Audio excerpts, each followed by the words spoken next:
ಈ ರೀತಿ ಮಗು ಡಿಸಿಷನ್ಗೆ ಮುಂದಾಗಿದೆ ಅಂದಾಗ ಅವರ ವಿರುದ್ಧ ಕ್ರಮಕ್ಕೆ ಮುಂದಾಗ್ತೀವಿ ಅಂತ ಶಿಕ್ಷಣ ಇಲಾಖೆ ಕೂಡ ಹೇಳಿದೆ. ಇನ್ನು ಮಗುವಿನ ಆರೋಗ್ಯ ಸ್ಥಿತಿ ಯಾವ ರೀತಿ ಇದೆ ಅಂತ ಖುದ್ದು ಡಾಕ್ಟರನ್ನ ಮಾತಾಡಿಸ್ತಾ ಹೋಗ್ತೀನಿ. ಸರ್, ಕಂಡೀಷನ್ ಹೆಂಗಿದೆ ಸರ್? ಈಗ ನೆನ್ನೆ ಬಂದಾಗ ಅವ್ನು GCS 5/15 ಅಂತ ಹೇಳ್ತೀವಿ ಹಂಗಿತ್ತು. ಮತ್ತು ಪಾಶ್ಚರಿಂಗು ಮತ್ತು ಸೀಸರ್ಸ್ ಬರ್ತಾ ಇತ್ತು. ಇಮಿಡಿಯೇಟಾಗಿ ಅವರು ಬೈಸ್ಟ್ಯಾಂಡರ್ಸ್ ಕರ್ಕೊಬಂದರು. ಕರ್ಕೊಬಂದ ತಕ್ಷಣ ಮಗುಗೆ ನಾವು ಇಂಟುಬೇಟ್ ಮಾಡಿ ವೆಂಟಿಲೇಟ್ ಮಾಡಿದ್ವಿ. CT ಸ್ಕ್ಯಾನ್ ಮಾಡಿದ್ವಿ. CT ಸ್ಕ್ಯಾನ್ ಮಾಡಿದ್ಮೇಲೆ ಬ್ರೈನು ನಾರ್ಮಲ್ ಇದೆ ಅಂತ ಗೊತ್ತಾಯಿತು. ಬಟ್ ಇಲ್ಲಿ ನೆಕ್ಕು ಮಸಲ್ಸ್ ಎಲ್ಲ ಸ್ವೆಲ್ಲಿಂಗ್ ಬಂದಿದೆ. ಪ್ಲಸ್ ಮಗು ಏನಾಗಿದೆ, ತಿಂದಿರೋ ಫುಡ್ನ ಆಸ್ಪಿರೇಟ್ ಮಾಡ್ಕೊಂಡು ಲಂಗ್ ಹೋಗಿದೆ. ನೆನ್ನೆ ಕಂಪೇರ್ ಮಾಡಿದ್ರೆ ಇವತ್ತು ಮಗು ಎಷ್ಟೋ ಚೇತರಿಸ್ಕೊಂಡಿದೆ. ಈಗ ಸ್ವಲ್ಪ BP ಲೋ ಇದೆ. BP ಇಂಪ್ರೂವ್ ಆಗೋಕ್ಕೆ ನಾವು ಮೆಡಿಸಿನ್ ಕೊಡ್ತಾ ಇದ್ದೀವಿ. ಹೆಂಗಿತ್ತು ಸರ್? ತುಂಬಾ ಕ್ರಿಟಿಕಲ್ ಹಂತದಲ್ಲಿತ್ತು ಅಂತ ಪೇರೆಂಟ್ಸ್ ಕೂಡ ಹೇಳ್ತಿದ್ರು. ನೆನ್ನೆ ನಾವು ನೋಡಿದಾಗ ಆಕ್ಚುಲಿ ನಮಗೂ 80-90% ಏನು ಗ್ಯಾರಂಟಿ ಇಲ್ಲ ಅಂತಲೇ ಹೇಳಿದ್ವಿ.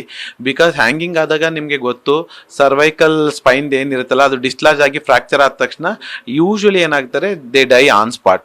ಬಟ್ ಇಮಿಡಿಯೇಟ್ ಆಗಿ ನೋಡಿಕೊಂಡು ಅವ್ರ ಆಕ್ಷನ್ ತಗೊಂಡ್ಲಾಗಿ ಕರ್ಕೊಬಂದಾಗ ಆಲ್ಮೋಸ್ಟ್ ಕೋಮಾದಲ್ಲಿ ಅಂತ ಹೇಳ್ತೀವಿ, ಅದರಲ್ಲಿ ಇತ್ತು ಮಗು. ಬಟ್ ನೆನ್ನೆ ಕಂಪೇರ್ ಮಾಡಿದ್ರೆ ವಿತ್ ಟ್ರೀಟ್ಮೆಂಟ್ ಇವತ್ತು ಮಚ್ ಬೆಟರ್. ಬಟ್ ಇನ್ನು ವೆಂಟಿಲೇಟರ್ ಮೇಲೆ ಇದೆ.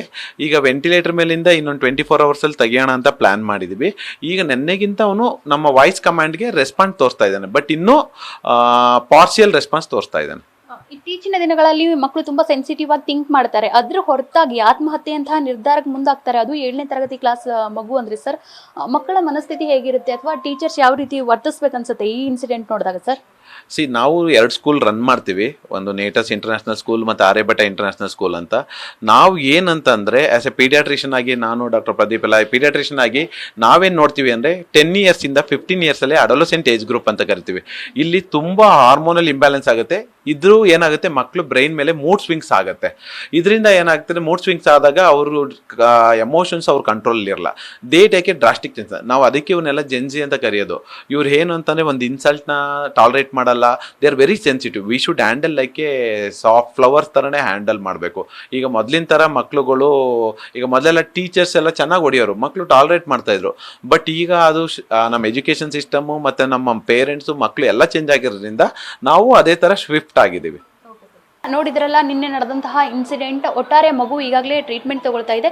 ನಿನ್ನೆಗೆ ಕಂಪೇರ್ ಮಾಡಿದರೆ ಟ್ರೀಟ್ಮೆಂಟ್ಗೆ ಸ್ಪಂದಿಸ್ತಾ ಇದ್ದಾರೆ. ಜೊತೆಗೆ ಇಲ್ಲಿ ಜ್ಞಾನಭಾರತಿ ಪೊಲೀಸರು ಕೂಡ ಭೇಟಿ ನೀಡಿದ್ರು. ಪೋಷಕರು ಕೂಡ ಈಗಾಗಲೇ ಕಂಪ್ಲೇಂಟನ್ನು ರೈಸ್ ಮಾಡಿದ್ದಾರೆ. ಶಿಕ್ಷಣ ಇಲಾಖೆ ಅದರಲ್ಲೂ ಈ ರೀತಿ ಕ್ರಮಕ್ಕೆ ಮುಂದಾದಂತಹ ಟೀಚರ್ಸ್ ಜೊತೆ ಅಂದರೆ ಅವರನ್ನು ಕ್ರಮಕ್ಕೆ ಮುಂದಾಗಬೇಕನ್ನೋ ಡಿಸಿಷನ್ ಕೂಡ ತಗೊಂಡಿದ್ದಾರೆ. ಒಟ್ಟಾರೆ ಮಗುವಿಗೆ ಈಗ ಟ್ರೀಟ್ಮೆಂಟ್ಗೆ ರೆಸ್ಪಾನ್ಸ್ ಮಾಡ್ತಿದೆ ಅಂತ ಹೇಳ್ಬೋದು.